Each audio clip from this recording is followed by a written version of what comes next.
কাৰ্ডক লৈ মুখ্যমন্ত্ৰীৰ ডাঙৰ মন্তব্য আজিৰ দিনটোত আয়ুষ্মান কাৰ্ডৰ কথা মুখ্যমন্ত্ৰীয়ে ডাঙৰ মন্তব্য কৰিছে কি নতুন নিয়ম আহিছে এতিয়া আয়ুষ্মান কাৰ্ডত যেহেতু আয়ুষ্মান কাৰ্ডত এতিয়া নতুনকৈ সংশোধন অনা হৈছে সেই সংশোধন কি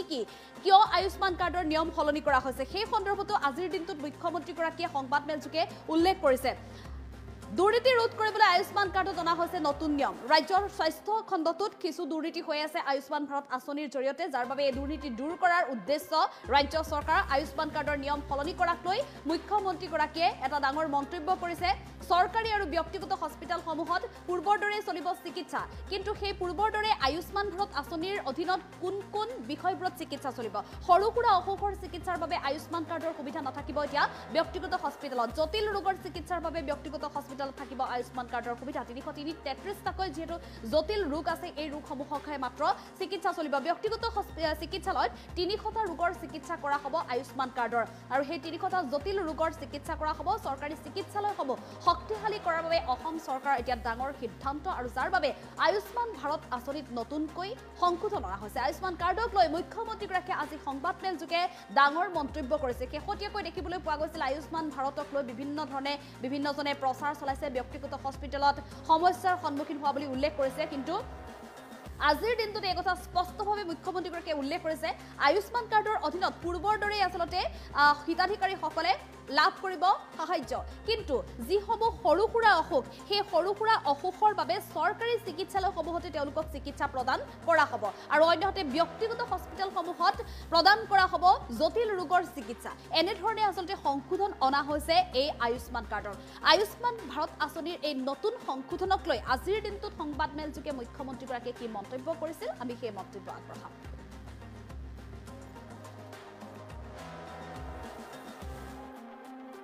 Ayushman card private nursing home বিলাকত দিয়াৰ কোনো যুক্তিও নাই আমাৰ গভৰ্ণমেণ্টত ইমান সুবিধা আছে প্ৰাইভেট নাৰ্ছিং হোম বিলাকে নিজৰ ধনী পেচেণ্টবিলাক আনক আমি যিখিনি চৰকাৰে কৰিব নোৱাৰে সেইখিনি আমি প্ৰাইভেটত দিছোঁ হাৰ্ট ট্ৰান্সপ্লান্ট কিডনি ট্ৰান্সপ্লান্ট কিন্তু এতিয়া যদি এটা লেবাৰ সন্তান জন্ম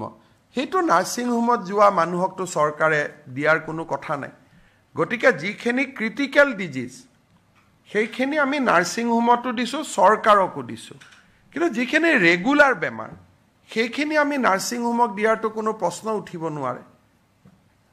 গতিকে এইটো এটা আমাৰ ভুল হৈ আছিল আমি তাক শুদ্ধ কৰি দিছোঁ 300টা বেমাৰ আছে যি ডাঙৰ কেটেগৰীত পৰে heart transplant kidney transplant neurological surgery burn injury এই 300টা বেমাৰ প্ৰাইভেট আৰু গভৰ্ণমেণ্ট দুইটাতে কৰিব পাৰিব কিন্তু বাকি কেটেৰেক্ট এটা যদি গভৰ্ণমেণ্টত থাকোতে আমি প্ৰাইভেটত কওঁ যে নাৰ্ছিং হোমত যোৱা এইটোতো কোনো মিনিং নোহোৱা কথা হয় গতিকে আমি নৰ্মেল আৰু জেনেৰেল বেমাৰখিনি কেবিনেটে সিদ্ধান্ত লৈছে যে অকল চৰকাৰী হস্পিটালত হ'ব Ayushman card private nursing home বিলাকত দিয়াৰ কোনো যুক্তিও নাই আমাৰ গভৰ্ণমেণ্টত ইমান সুবিধা আছে প্ৰাইভেট নাৰ্ছিং হোম বিলাকে নিজৰ ধনী পেচেণ্টবিলাক আনক আমি যিখিনি চৰকাৰে কৰিব নোৱাৰে সেইখিনি আমি প্ৰাইভেটত দিছোঁ হাৰ্ট ট্ৰান্সপ্লান্ট কিডনি ট্ৰান্সপ্লান্ট কিন্তু এতিয়া যদি এটা লেবাৰ সন্তান জন্ম সেইটো নাৰ্ছিং হোমত যোৱা মানুহকতো চৰকাৰে দিয়াৰ কোনো কথা নাই গতিকে যিখিনি ক্ৰিটিকেল ডিজিজ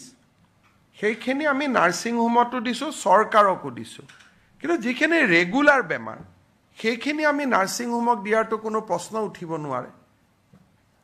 গতিকে এইটো এটা আমাৰ ভুল হৈ আছিল আমি তাক শুদ্ধ কৰি দিছোঁ 300টা বেমাৰ আছে যি ডাঙৰ কেটেগৰীত পৰে heart transplant kidney transplant neurological surgery burn injury এই 300টা বেমাৰ প্ৰাইভেট আৰু গভৰ্ণমেণ্ট দুইটাতে কৰিব পাৰিব কিন্তু বাকি কেটেৰেক্ট এটা যদি গভৰ্ণমেণ্টত থাকোতে আমি প্ৰাইভেটত কওঁ যে নাৰ্ছিং হোমত যোৱা এইটোতো কোনো মিনিং নোহোৱা কথা হয় গতিকে আমি নৰ্মেল আৰু জেনেৰেল বেমাৰখিনি কেবিনেটে সিদ্ধান্ত লৈছে যে অকল চৰকাৰী